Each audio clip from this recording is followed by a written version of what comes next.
Joining me is my Tuesday regular, National Senator Matt Canavan, the former Resources Minister. Matt Canavan, good to see you, but this report, your response?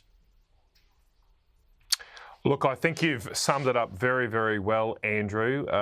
People have had their trust destroyed in institutions that lied to them, exaggerated the pandemic, and then ultimately, as you've outlined, locked them up in their own homes, kept their kids going from school, stopped them from seeing loved ones, even if those loved ones were on their deathbed. So many people were harmed by the decisions made during the pandemic, yet the people who made those decisions, who made those mistakes, have received almost zero accountability.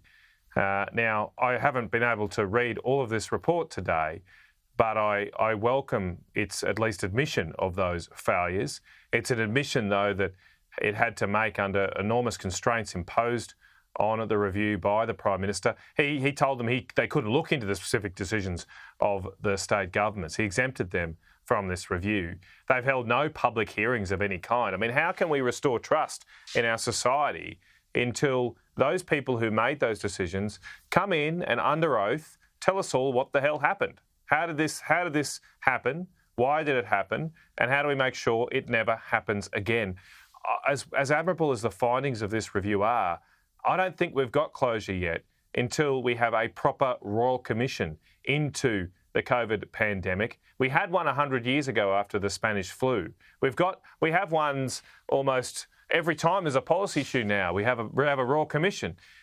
But the time when the governments have spent the most money, imposed the most draconian controls on you, they've refused to have a royal commission into themselves.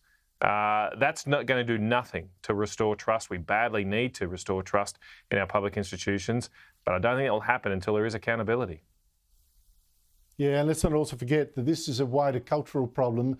I had my faith in this country shocked that Australians so readily embrace the fear and the restrictions that we're now all paying for with high inflation and low productivity, et cetera, plus, of course, a lot of children missing out on crucial education and socialisation.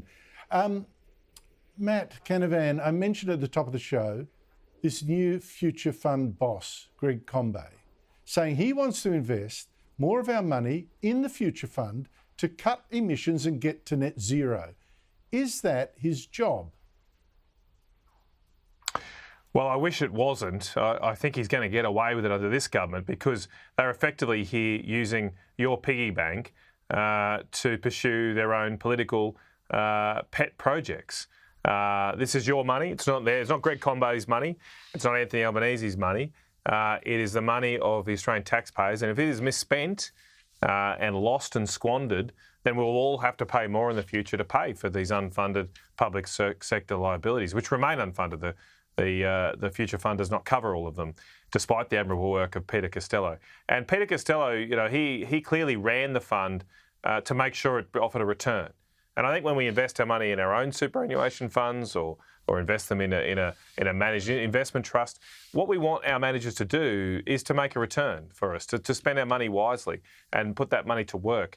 What's happening here is because the government is out of money and its renewable energy projects aren't attracting the investment it thought they would, it's going to go and raid. It's going to go smash this piggy bank and fund like the offshore wind projects that are falling over before our eyes, the hydrogen projects, which even Twiggy Forrest is walking away from. Why would we throw such good money after bad and invest in projects the private sector doesn't want to touch with a barge pole?